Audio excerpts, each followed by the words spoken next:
The boy selling white roses. Roman Valenti had been officially dead for 5 years when he saw his son for the first time.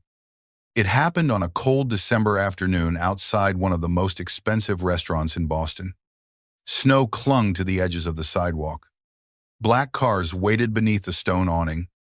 Wealthy guests moved through the glass doors, wearing fur coats, polished shoes, and the careless expressions of people who had never counted coins before buying dinner.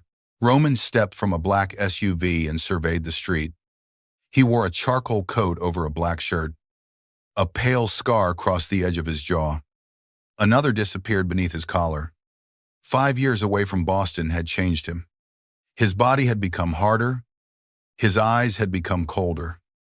Even the men who had once served beside him now watched him as if he were something that had climbed out of a grave.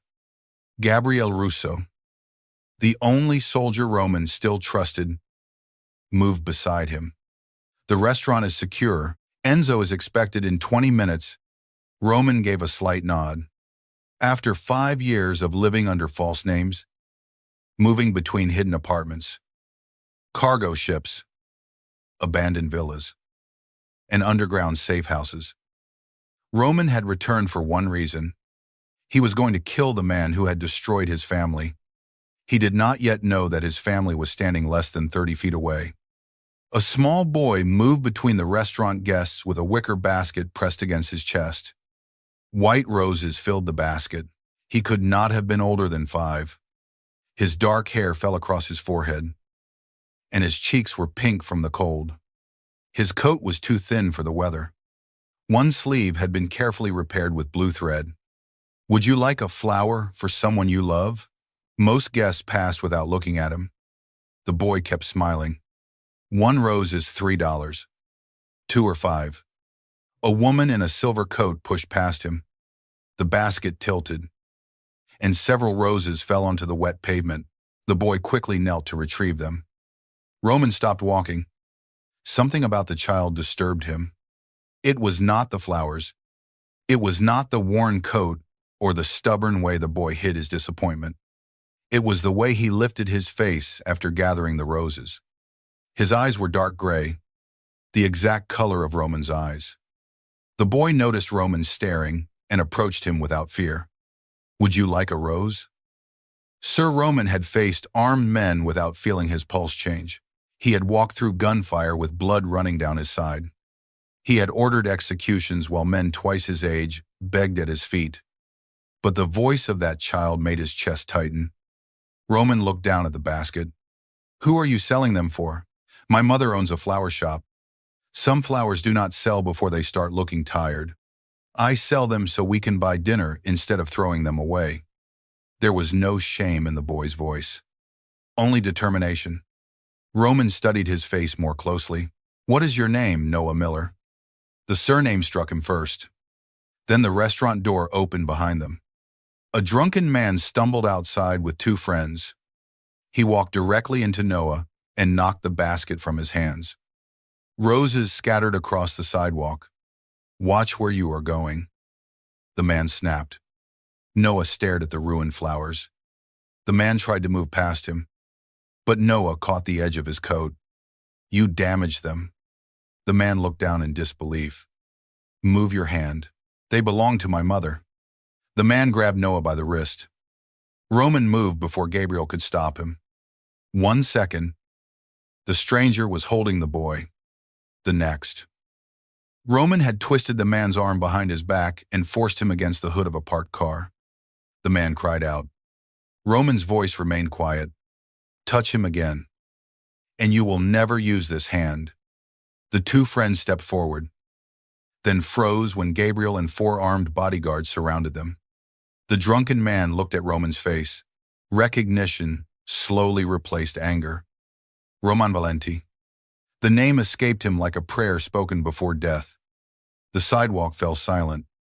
Roman released him. "Leave." The 3 men hurried away without looking back. Noah stood among the fallen flowers, staring at Roman with wide eyes. Roman crouched in front of him. "Did he hurt you?" Noah shook his head. Roman reached for his wrist. The boy turned slightly. causing the collar of his coat to shift. Behind his left ear was a small, dark birthmark shaped like a broken crescent. Roman stopped breathing. His father had carried the same mark. Roman had it beneath his own left shoulder. The Valenti birthmark had appeared in the firstborn son of every generation for more than a century. Roman stared at the child. A cold sensation moved through his body, deeper than fear and sharper than any blade. Noah bent to pick up his basket. Something slipped from inside his coat and landed near Roman's shoe. It was a photograph. The edges were worn from being touched too many times. Roman picked it up. The world around him disappeared. Grace Miller stood in a tiny candlelit chapel, wearing a simple ivory dress. Her soft brown hair rested over her shoulders. Her curvy body was pressed against Roman's side. She was smiling at him with the kind of love Roman had believed no man like him deserved. Roman remembered the exact moment. It had been their wedding night. 4 days before he vanished from her life, the photograph shook between his fingers. "Where did you get this?" Noah looked at it. "That is my mother." Roman could barely force the next question from his throat. "Who is the man beside her?" Noah glanced at the photograph, then back at Roman. "I do not know. My mother never tells me his name." Roman's eyes burned. "Why do you carry it? Sometimes she looks at it when she thinks I am sleeping. She cries afterward. I thought the man might be my father. So I took it." Roman felt something inside him break. Gabriel stared at the boy. Then, at Roman. "Boss." Roman did not answer. Across the street, a dark sedan pulled away from the curb. Roman noticed the camera lens disappearing behind the rear window. His grief vanished beneath instinct. Someone had been watching. He grabbed Noah and pulled him against his chest. A gunshot shattered the restaurant window. Guests screamed. Roman turned his body, shielding Noah as another bullet struck the stone wall behind them. Gabriel drew his weapon. "Get the car here." Roman lifted Noah into his arms. The child clung to his coat as bodyguards formed a wall around them. Roman ran toward the armored SUV, while glass fell across the sidewalk. Another shot struck the vehicle. Roman placed Noah inside, climbed after him, and slammed the door. The convoy moved before the gunfire stopped. Noah stared at Roman. His small chest rose and fell quickly, but he was not crying. "My mother will be looking for me." Roman still held the photograph. For 5 years, he had believed Grace was living under a protected identity in Oregon. For 5 years, reports had arrived every month claiming she and the baby were safe, financially secure, and beyond the reach of his enemies. Yet his son had been standing in the Boston cold, selling dying flowers for dinner. Roman looked at the worn sleeve of Noah's coat. Then he looked at the birthmark behind his ear. A dangerous stillness settled over him. "Tell me where your mother is." The dead man at her door, Grace Miller, knew something was wrong when Noah was 20 minutes late. Her flower shop stood between a laundromat and a bakery in a quiet neighborhood near South Boston. The sign above the window had once read "Graceful Blooms," but several letters had faded from years of rain and snow. Inside, the shop smelled of pine, roses, and damp earth. Grace stood behind the counter, wrapping a bouquet for a customer while repeatedly glancing at the clock. She wore a green sweater and a long cream skirt. Her brown hair was gathered in a loose knot. Time had changed the softness in her face, but it had not taken away her beauty. She had become fuller after the pregnancy, stronger in ways that could not be seen, and more careful with her heart. Noah always returned before sunset. He knew the rules. Stay near the restaurant. Do not enter a stranger's car. Call from the bakery if there is trouble. At 5 minutes late, Grace felt concerned. At 10 minutes, she called the restaurant. At 15 minutes, she put on her coat. At 20 minutes, 3 black SUVs stopped outside the flower shop. Grace froze. The customer looked through the window. Are you expecting someone? Grace did not answer. Men in dark suits stepped from the vehicles. She knew what powerful men look like when they arrive to deliver bad news. She had seen them 5 years earlier. Those men had come to her apartment after Roman disappeared. They had searched the rooms, removed documents, and told her that asking questions would put her life in danger. Grace reached beneath the counter and closed her fingers around a pair of florist shears. The door opened. A tall man entered carrying Noah. Grace rushed forward. Noah. Her son reached for her. Mom. Roman placed him on the floor. Grace pulled Noah against her body, examining his face and wrists. Are you hurt? What happened? Where were you? There were gunshots. Noah said. The man protected me. Grace slowly lifted her head. For several seconds, she saw only the outline of the stranger. The broad shoulders, the dark coat, the controlled posture. Then he stepped into the warm light of the shop. The florist's shears slipped from Grace's hand. Roman. He lipped her lips without sound. He looked older, harder. The warmth she remembered had been buried beneath scars and silence. But it was him. The man she had loved. The man she had married in secret. The man she had mourned until grief turned into anger. Roman moved one step closer. Grace. She struck him across the face. The sound echoed through the shop. Every bodyguard outside went still. Roman did not react. Grace struck him again. This time her palm trembled afterward. You are dead. Roman's cheek reddened, but his voice remained steady. I know what you were told. You are dead. Grace backed away from him, as if the distance could make him disappear again. She grabbed Noah and moved him behind her. Do not come near my son. Roman looked at the child. Our son. Grace's expression changed. It was not shock. It was rage. You do not get to say that word. His jaw tightened. Grace, there are armed men searching for him. There were armed men searching for me when I was pregnant. You were not there. I left because staying would have killed you. You do not get to turn abandonment into sacrifice. Roman absorbed the accusation without defending himself. Grace had imagined this moment thousands of times. In some versions, Roman walked through the door and begged forgiveness. In others, she screamed until her voice disappeared.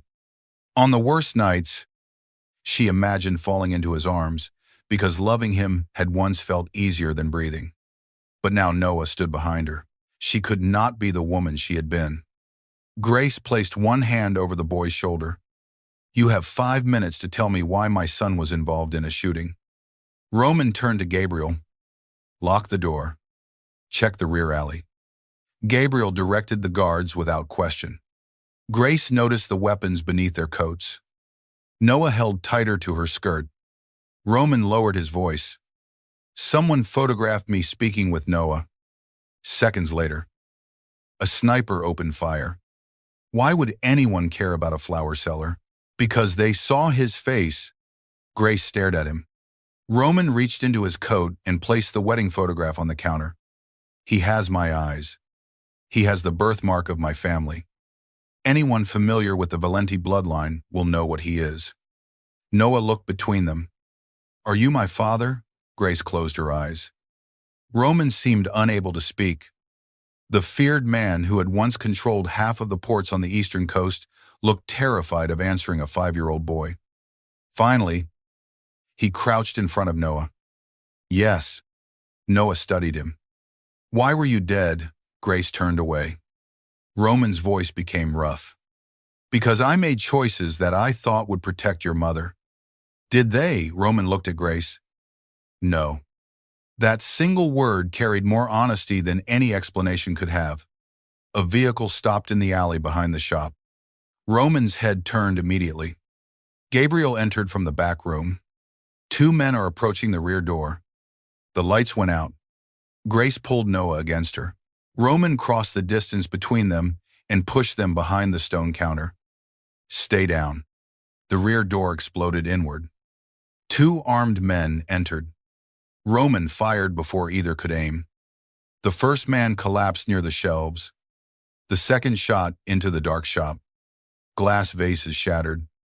Roman moved through the shadows with terrifying precision.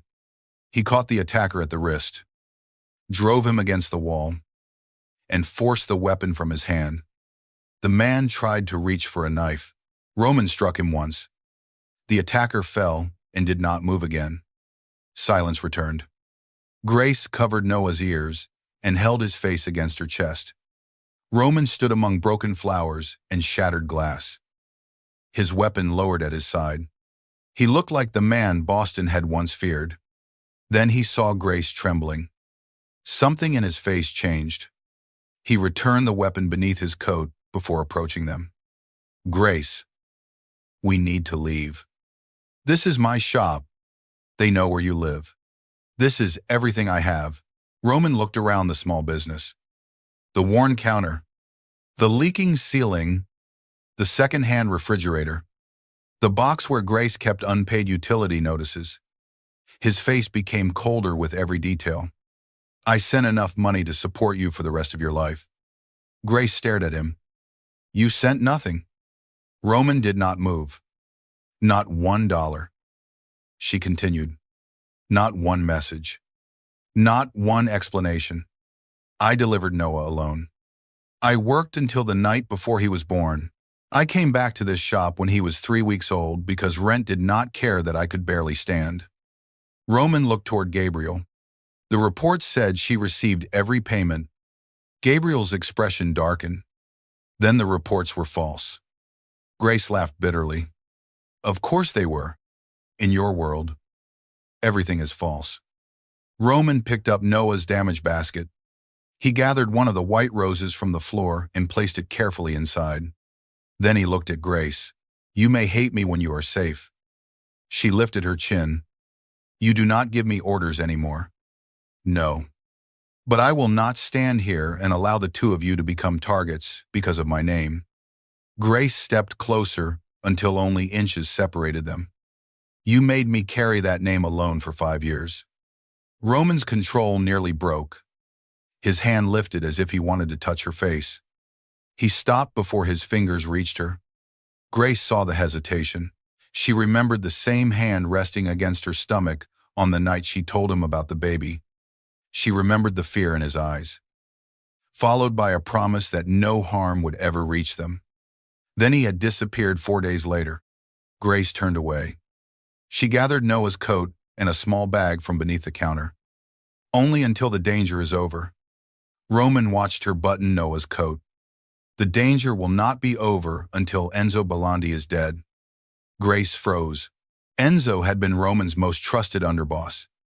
He had also been the man who visited Grace after Roman vanished and told her that Roman regretted marrying her. Roman saw recognition in her face. What did Enzo say to you? Grace looked at him. He said you chose your empire. Roman's eyes became almost black. Grace continued. He said the marriage papers had never been filed. He said you wanted me to forget you before I became an embarrassment. Roman reached beneath his shirt and pulled out a chain. His wedding ring hung from it. I filed the papers myself. Grace stared at the ring. Roman closed his hand around it. Enzo lied to both of us. 5 years of silence. The Valenti estate stood beyond iron gates near the edge of the city. Grace remembered it as a cold mansion filled with men who lowered their voices when Roman entered a room. Now the property looked more like a fortress. Security cameras covered the walls. Armed guards patrolled the snow-covered grounds. Black SUVs blocked every entrance. Roman led Grace and Noah through the front doors. Noah stared at the marble staircase, the crystal chandelier, and the enormous painting above the fireplace. Do you live here? Roman removed his coat. I did once. Noah looked toward the silent hallways. It seems lonely. Roman glanced at Grace. It was. Grace felt the answer more deeply than she wanted to. A housekeeper brought warm clothes and food for Noah. Roman ordered guards to remain outside the room instead of entering. He seemed to understand that the sight of armed strangers frightened his son. Grace noticed everything. Roman kept his distance from Noah even while watching every movement the child made. He did not reach for him again. He did not demand affection. He stood at the edge of the room like a man facing something sacred that he did not deserve to touch. Noah sat at the long dining table and ate tomato soup with bread. Roman remained near the window. "Are you not hungry?" Noah asked. Roman shook his head. "Mom says people become angry when they do not eat." Grace closed her eyes. "Noah." Roman almost smiled. "Your mother is correct." He sat across from the boy. A servant placed soup in front of him. Roman lifted the spoon, even though Grace could see he had no appetite. Noah watched him. "Did you know about me?" Roman placed the spoon down. "I knew your mother was pregnant." "Then why did you leave?" Grace expected Roman to avoid the question. Instead, he looked directly at the child. "Because a dangerous man learned that your mother was carrying my baby? I believed that if the world thought I was dead, he would stop searching for her." "Did he? For a time? Did you search for us every day?" Grace looked up sharply. Roman reached into the leather case Gabriel had brought into the dining room. He removed a stack of photographs. Grace saw herself leaving the flower shop. Another showed her pushing a stroller. Another showed Noah at 2 years old, asleep in her arms on a park bench. Grace stood so quickly that the chair scraped across the floor. "You watched us?" Roman shook his head. "These are not the reports I received." He spread documents across the table. "The photographs I received showed a woman with brown hair living in Oregon under your protected identity. Her face was never clear. The financial records showed that payments were delivered each month. Medical records stated that you gave birth to a healthy daughter." Grace stared at him. "A daughter," Roman nodded. "Enzo controlled the network that protected you.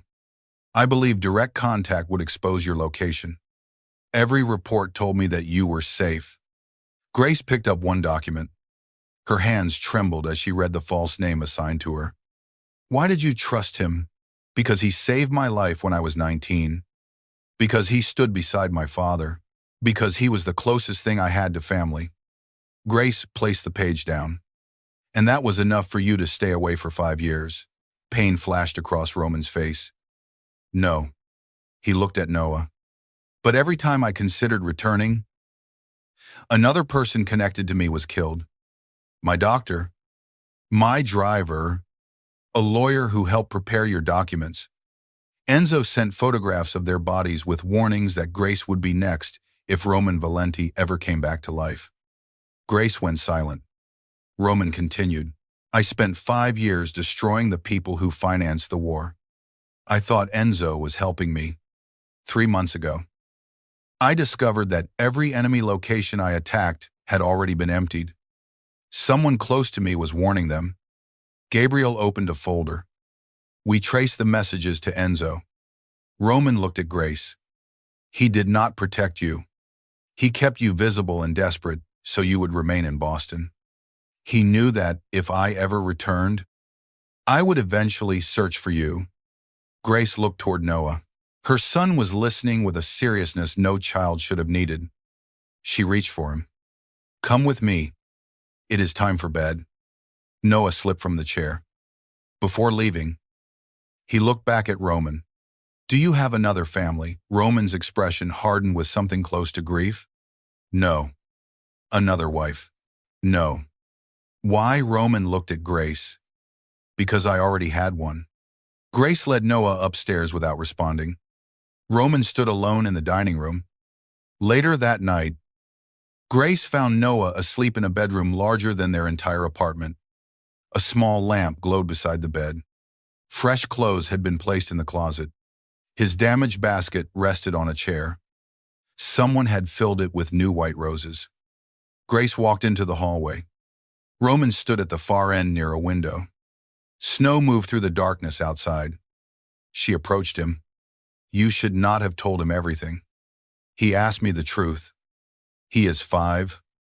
I know. No. You do not know. You did not wake up when he cried through the night. You did not sit beside him when he had a fever. You did not explain why other children had fathers at school, and he did not. Roman remained still. Every word struck him, but he did not defend himself. Grace lowered her voice. You do not get to enter his life as a hero because you stopped one bullet. I do not believe I'm a hero. Then what do you believe? Roman looked through the window. That I failed the only two people I ever loved. Grace's anger faltered. Roman turned toward her. I know hatred is the only thing you can safely give me. Give me all of it. I will take it. But do not ask me to pretend that seeing him did not change everything. You cannot claim him. I am not asking to claim him. His gaze held hers. I am asking for the chance to become worthy of him. Grace remembered the Roman she had married. He had never begged. Not for loyalty. Not for mercy. Not even for love. She stepped back. You should have come home. Roman's composure cracked. His voice dropped. I stood across the street from your flower shop once. Grace stared at him. It was 2 years ago. You were closing for the night. Noah was asleep against your shoulder. I crossed half the street before a car followed you from the corner. I thought Enzo's men had found you because of hoarding me. What happened? I killed them before they reached your apartment. Grace remembered that night. 2 men had followed her for several blocks, then suddenly disappeared. Roman continued. The next morning, Enzo sent me a photograph of you carrying Noah. He wrote that the next warning would arrive with blood. Grace's eyes filled. So you watched me walk away. Yes. You should have trusted me enough to let me choose the danger. Roman looked at her with quiet devastation. I know that now. The assassination at the flower market. For the next 4 days, the estate became a place of uneasy peace. Grace slept with Noah in the same room. Roman slept in the study downstairs. He rarely entered their space without permission.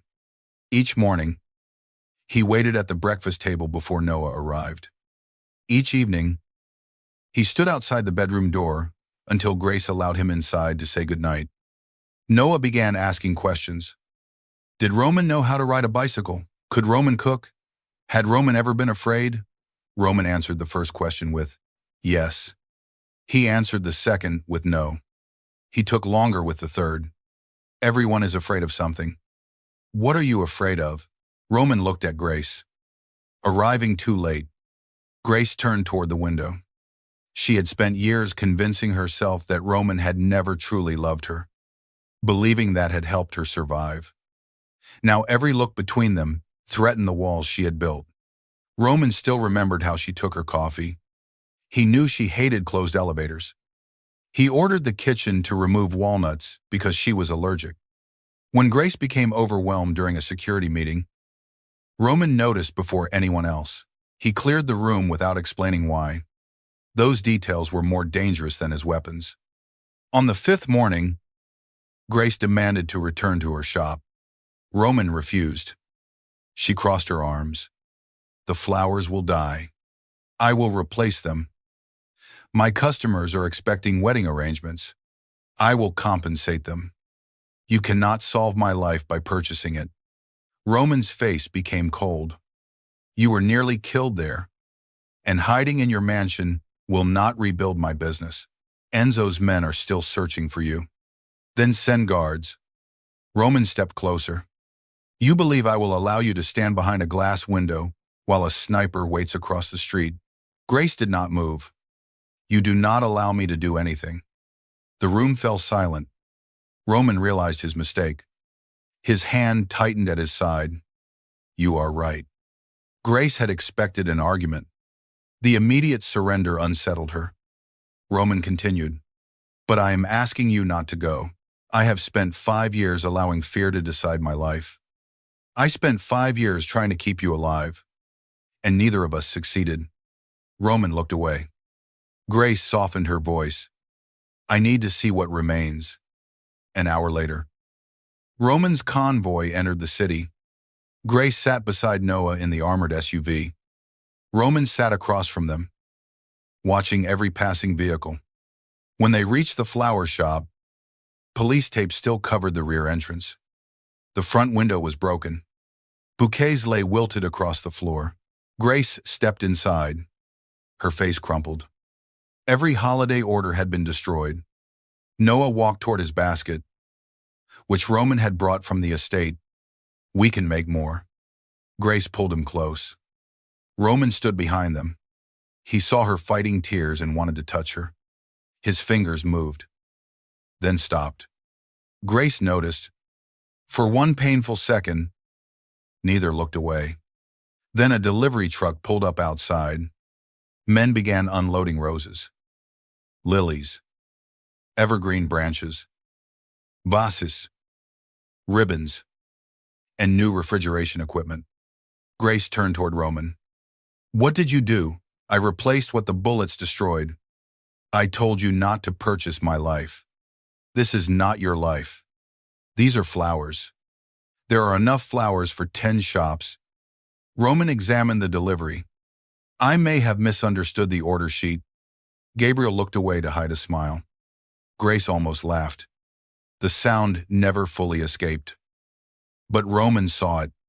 His expression changed as though he had been given something precious. Grace noticed that too. She quickly turned away. By noon, the shop was alive again.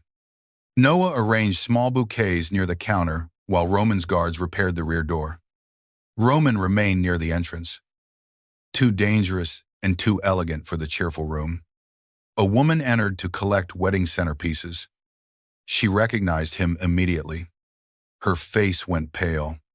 "Roman Valenti is alive." Within an hour, the news had spread across Boston. By the afternoon, reporters gathered outside. Cameras pointed through the broken window. Headlines appeared online. The dead Mafia king had returned. His secret wife had been discovered. A hidden child had been photographed leaving the Valenti estate. Grace's private pain became a public spectacle. One reporter shouted through the door, "Grace, did Roman Valenti force you to hide his son?" Another called out, "Were you paid to remain silent?" Roman's jaw tightened. Grace touched his arm before he could step outside. "Do not frighten them. They are accusing you. I have survived worse than questions." Roman looked down at her hand on his sleeve. Grace slowly removed it. Before either could speak, Noah called from the sidewalk, "Mom, look." He had slipped past a distracted guard and was standing beside a flower display outside. A woman in a red coat approached him. She bent as if admiring the roses. Roman saw the wire beneath her sleeve. He ran. The woman grabbed Noah. Roman reached them before she could pull the boy toward a waiting car. He tore Noah from her arms and shoved him toward Gabriel. The woman raised a weapon. Grace screamed. Roman struck her wrist aside as she fired. The bullet shattered the shop window. A second attacker stepped from the car. Roman pushed Grace behind a stone planter. "Stay down." The attacker fired again. Roman shielded Grace with his body. The bullet struck his shoulder. He barely reacted. Grace felt warm blood against her hands.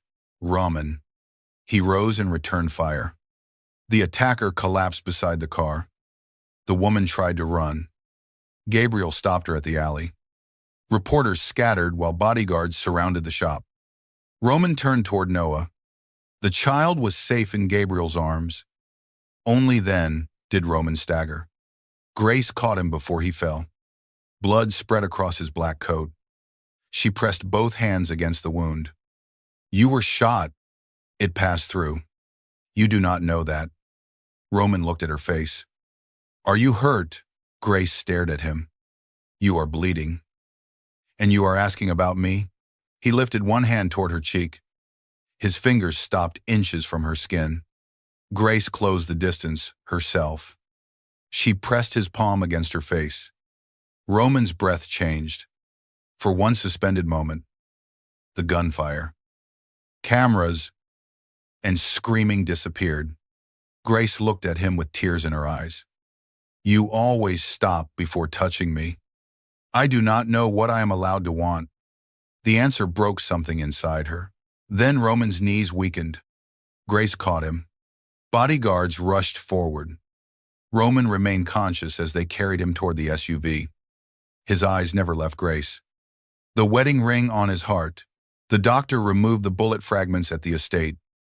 The wound was not fatal. But Roman had lost enough blood to leave him pale and exhausted. Grace sat beside his bed after midnight. She told herself she remained because Noah had asked her to make sure Roman did not die again. That was only part of the truth. Roman opened his eyes. The room was dark, except for the lamp beside the bed. Grace sat in a chair with her arms folded. You should be sleeping, he said. You should stop getting shot. His mouth moved slightly. Was that almost a smile? No. Grace adjusted the blanket. The motion brought her close enough to smell soap, medicine, and the faint trace of smoke that always seemed to follow him. Roman watched her. Did Noah see much? Gabriel took him into the bakery before the shooting ended. Good. Grace looked at the bandage across his shoulder. You protected him without thinking. There was nothing to think about. That answer frightened her. She sat back. What happens if Enzo dies? The war ends. And then Roman remained quiet. Grace continued. Do you return to being the man you were? I cannot return to anything. That is not an answer. He looked at the ceiling. Before I met you, power was the only thing I trusted. Men obeyed because they feared me. Fear was reliable. Then you walked into my car carrying 6 buckets of flowers. Grace remembered. 5 years earlier. Roman's driver had stopped near her shop during a storm. Grace had mistaken his black sedan for the vehicle delivering flowers to a hotel. She had opened the rear door, placed several buckets beside Roman, and climbed in before realizing who he was. Any sensible woman would have apologized and left. Grace had looked at his expensive coat and ordered him to move his shoes away from the lilies. Roman had been fascinated from that moment. You looked offended, Grace said. You spilled water across my shoes. They were ugly shoes. They cost $4,000. That does not make them attractive. Roman finally smiled. It was small and tired, but real. Grace felt the old warmth between them. It terrified her more than the shooting. She stood. I should check on Noah. Roman caught her wrist. The touch was gentle. Grace looked down at his hand. Roman released her immediately. I am sorry. She remained beside the bed. Do you still love me? The question left her before she could stop it. Roman's face became unreadable. Grace regretted asking. Then he reached beneath his shirt and removed the chain, carrying his wedding ring. He placed it in her palm. The metal was warm from his skin. This never left my body. Grace closed her fingers around it. That was not what I asked. Roman sat upright despite the pain. There were nights when I had to choose which enemy building to enter. I kept your wedding photograph inside my vest because I believed that if death reached me, your face should be the last thing I saw. His voice became lower.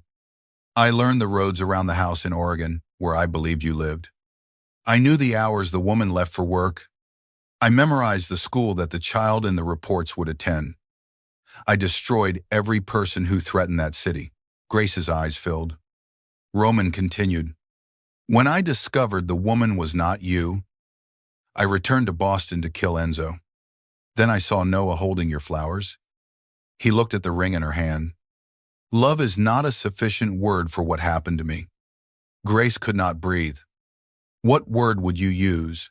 Roman's gaze held hers. Survival. The silence between them became intimate and unbearable. Grace leaned closer. Roman lifted his hand toward her face. Again. He stopped. This time, Grace did not close the distance. Why do you stop? Because the last time you trusted me, I destroyed your life. You did. I will not take anything else from you. Grace searched his eyes. Then she placed his wedding ring back around his neck. You should rest. She turned toward the door. Roman spoke behind her. Grace. She stopped. I never regretted marrying you. Not for 1 second. Grace left before he could see her cry. The following morning, she found Noah sitting on Roman's bed. Roman was teaching him how to shuffle playing cards with one hand because the other shoulder was injured. Noah dropped the cards across the blanket. Roman patiently gathered them. Grace remained in the doorway. She had never imagined Roman as a father. Yet he listened to every question Noah asked. He did not speak to him like a child who understood nothing. He explained danger without glorifying it. He apologized when he did not know how to answer. Noah held up a card. Is this one important? It is a king. Are you a king? Roman glanced at Grace. No. Gabriel calls you boss. That is different. Mom is the boss at our house. Roman nodded seriously. I already understood that. Noah laughed. Grace tried not to smile. A bodyguard entered. Boss. We found the source of the false reports. Roman's expression changed instantly. He stood despite the doctor's instructions. Where? A private records facility near the harbor. Enzo's men are destroying the files now. Roman looked at Grace. She understood that the brief peace had ended. He turned to Gabriel. Prepare the cars. Grace stepped into the room. You were shot yesterday. Roman reached for his coat. I have waited 5 years for those records. And if Enzo is waiting for you, then he has made his final mistake. Grace blocked the doorway. Roman looked down at her. Move. No. His eyes hardened. Grace, you said you would not take anything else from me. Dying again would be taking something. Roman went still. Noah watched them from the bed. Grace lowered her voice. Bring enough men. Wear the protective vest. Do not enter alone. Roman's expression softened. Is that an order? Yes. He nodded. Then I will obey. The truth beneath the harbor. The records facility was empty when Roman arrived. Rows of filing cabinets burned inside the warehouse. Smoke rolled across the ceiling. Computers had been smashed. Hard drives lay in containers filled with acid. Enzo had erased almost everything. Almost. Gabriel found a steel box hidden beneath the floor. Inside were bank records documenting every payment Roman had sent to Grace. Enzo had redirected the money through shell companies. There were photographs of Grace taken each week. Medical records from the hospital where Noah was born. Copies of letters Grace had written to Roman after his disappearance. Roman opened the first envelope. The paper had been folded and unfolded many times. Roman, I do not know whether you are alive. I do not know whether you ever loved me. Our son moved for the first time tonight. I wanted to hate you. But for one moment I wished your hand was here. Roman's knees nearly failed. There were dozens of letters. Grace had sent them through Enzo because he claimed he could reach Roman's hidden network. Roman opened another. Noah was born this morning. He has your eyes.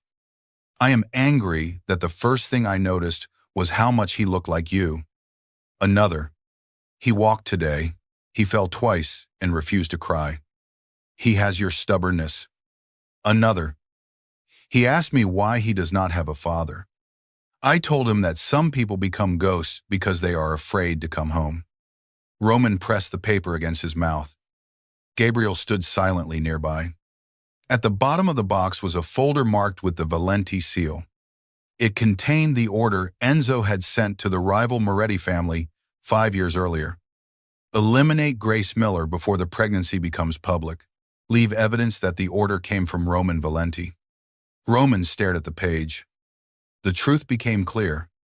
Enzo had never intended to protect Grace. He planned to murder her and blame Roman, creating a war between the Valenti loyalists and every remaining ally Roman possessed. Roman's staged death had interrupted the plan. A phone rang inside the box. Gabriel raised his weapon. Roman answered. Enzo's voice filled the warehouse. Did you enjoy the letters? Roman's face became empty. Where are you? You always ask the wrong question. You should ask where your wife is. Roman's blood turned cold. He called the estate. No one answered. Enzo continued. You brought Grace into your home. You placed your remaining soldiers around her. You made it very easy to identify which guards still belong to me. Roman ran toward the exit. If you touch her, there will be no place on this earth deep enough to hide you. Enzo laughed softly. You spent 5 years burning cities because you believed she was safe. Imagine what you will burn when you see her afraid. The call ended. At the estate, Grace was helping Noah decorate a small Christmas tree when the alarms failed. The lights flickered. A guard entered the room. Mrs. Valenti. Roman has ordered an evacuation. Grace did not recognize him. Roman had introduced every guard assigned to Noah. This man was not among them. She reached for Noah. Where is Gabriel? The guard smiled. At the harbor, Grace threw a glass ornament at his face.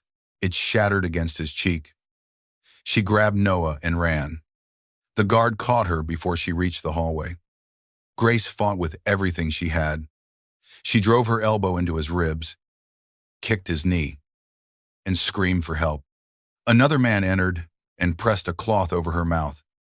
The last thing Grace saw was Noah biting the first guard's hand. Roman returned 20 minutes later. 2 loyal guards were dead near the gate. The Christmas tree had fallen across the floor. A single white rose rested where Noah had been sitting. Roman picked it up.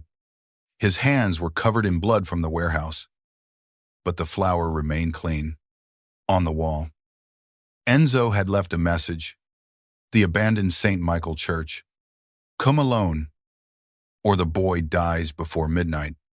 Gabriel read the message. It is a trap. Roman placed the rose inside his coat. Of course it is. We will surround the church. No. Enzo has men inside the police department and at the harbor. If he sees movement, he will kill them. Gabriel stepped closer. You cannot go alone. Roman looked at him. If I do not return, you will take Noah and Grace out of the country. Gabriel's face tightened. That is not going to happen. Roman handed him the leather case containing Grace's letters. Give these to her. Tell her I read every one. Gabriel took the case. Roman walked toward the vehicle. Boss. Roman stopped. Gabriel lowered his voice. Bring them home. Roman looked at the white rose inside his coat. That is the only reason I am still alive. The Church of Broken Saints, St. Michael Church, stood near the harbor. Abandoned after a fire damaged the roof years earlier. Snow fell through the missing sections of stone. Candles burned along the ruined aisle.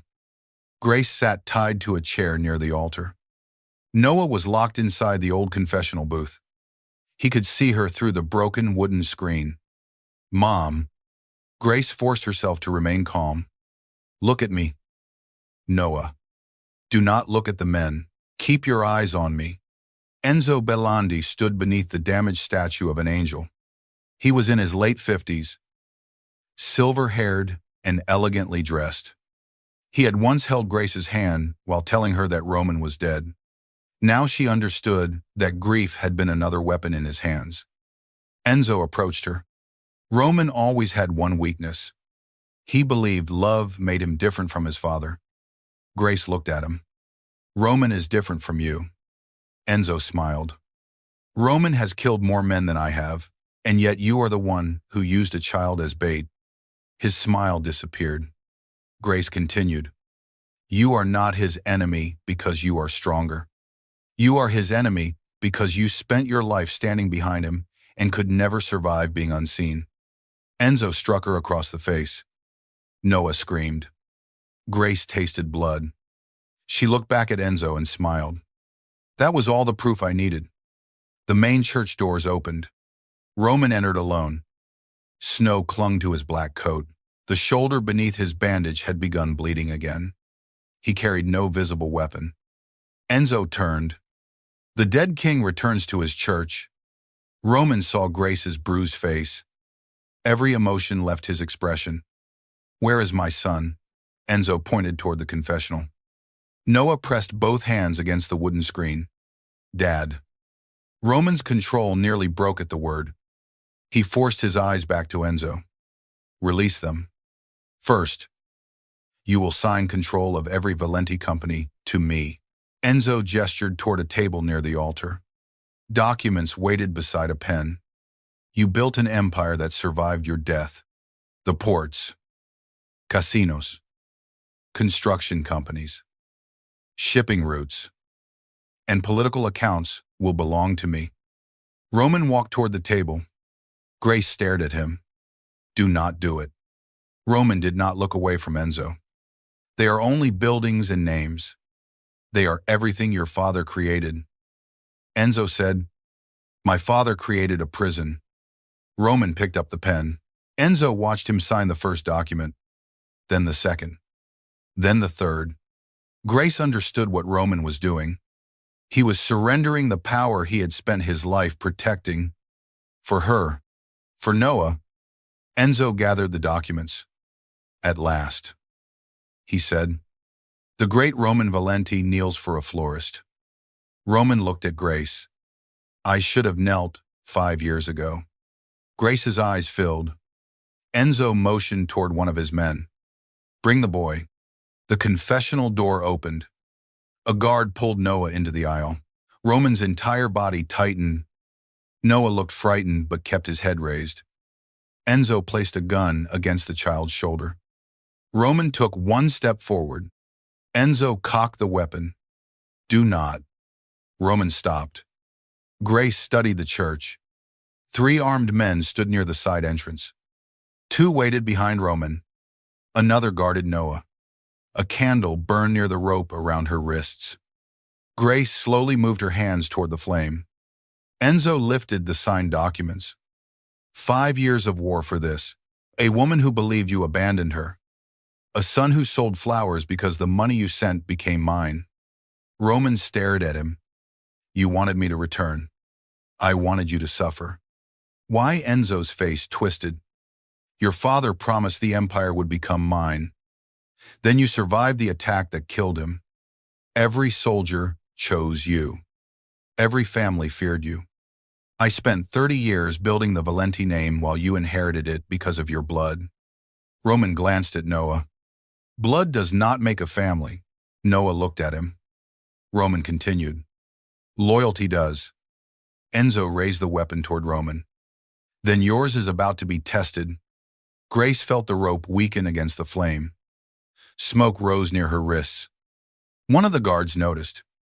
She pulled hard. The rope broke. Grace grabbed the heavy candle stand and struck the nearest man across the face. Gunfire exploded through the church. Roman moved toward Noah. He pulled a hidden blade from beneath his sleeve and drove it into the arm of the guard holding the boy. The weapon fired into the ceiling. Roman pushed Noah behind a stone column. "Stay down." Grace crawled toward them as bullets struck the altar. Roman shielded her with his body. Enzo ran toward the side corridor. Grace pointed. "He is leaving." Roman looked at Gabriel's tracking device hidden beneath the face of his watch. Then he pressed the button. The side doors burst open. Gabriel and the Valenti soldiers entered. They had approached through the flooded tunnels beneath the church. Beyond the view of Enzo's surveillance, a violent battle consumed the ruined sanctuary. Roman pulled Grace and Noah behind the altar. Gabriel reached them. "Take them to the tunnel." Roman handed Noah to him. Noah grabbed Roman's coat. "You are coming too."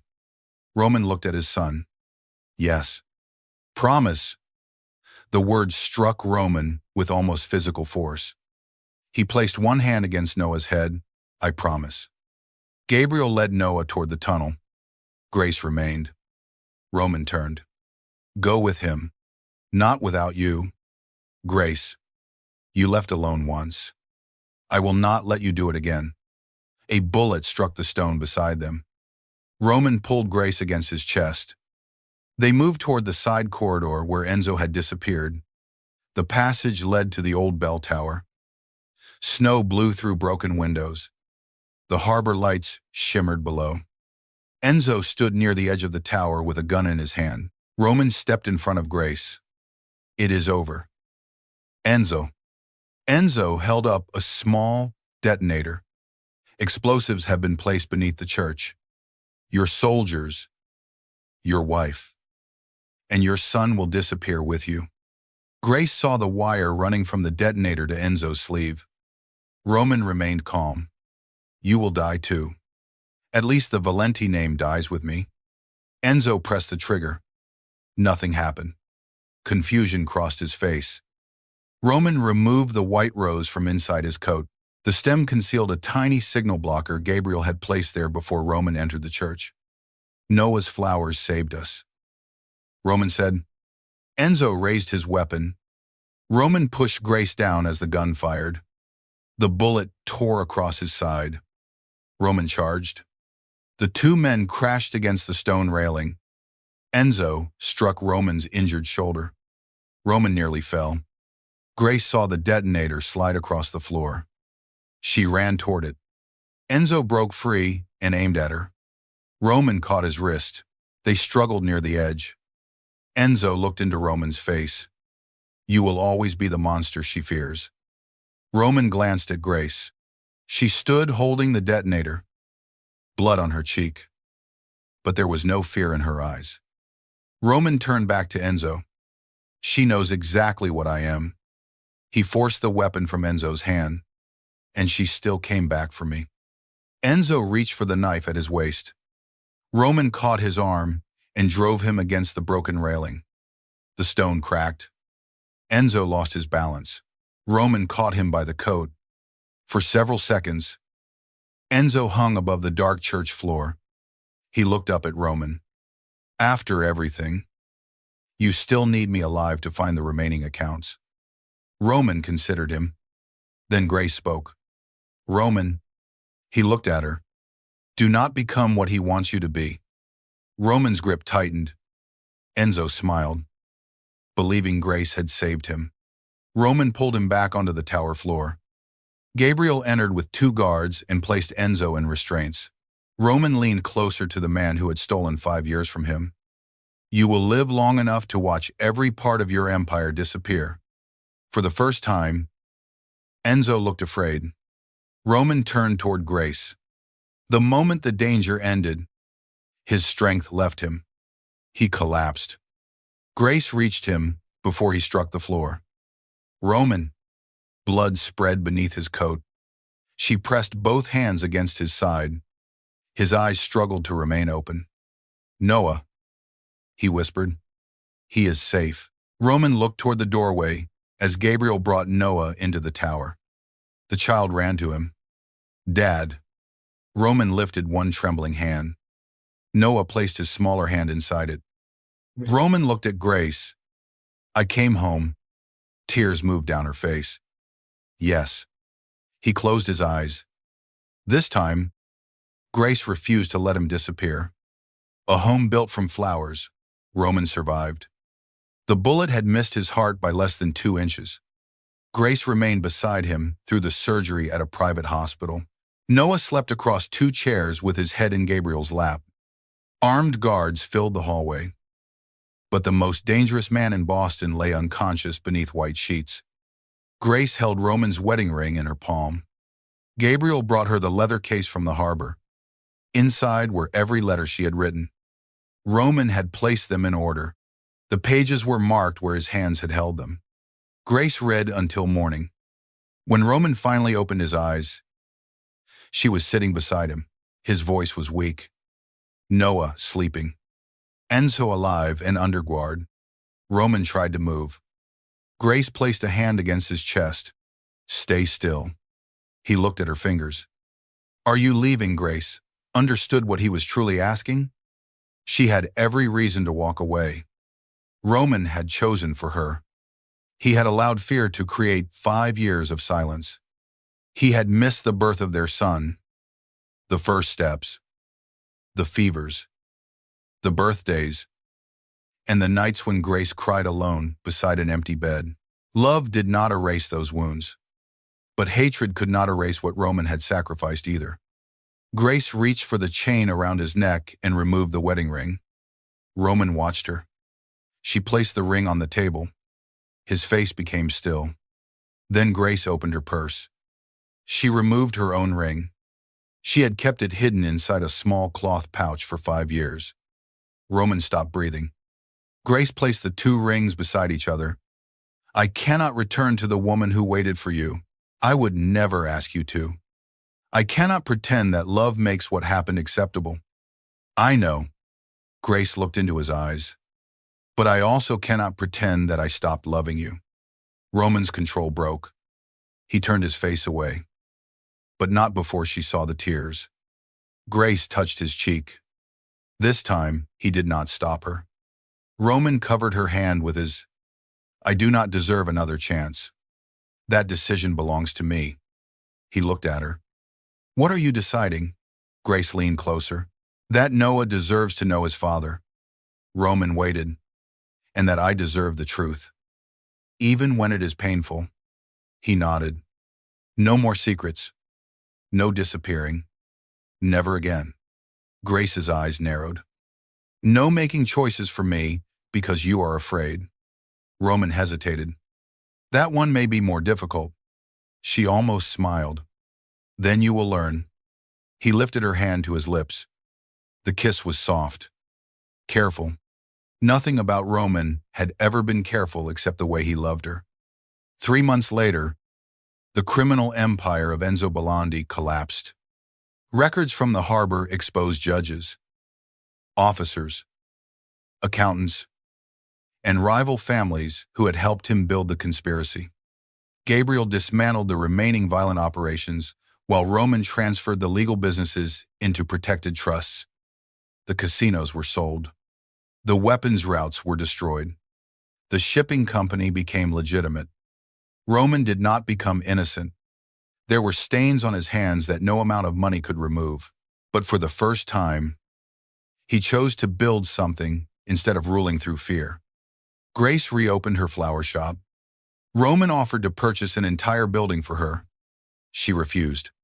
He purchased the building beside it instead and claimed he needed an office nearby. Grace knew he was lying. Roman spent most afternoons standing in her shop, pretending to read financial reports while watching Noah arrange roses. Customers were still frightened when they recognized him. Noah was not.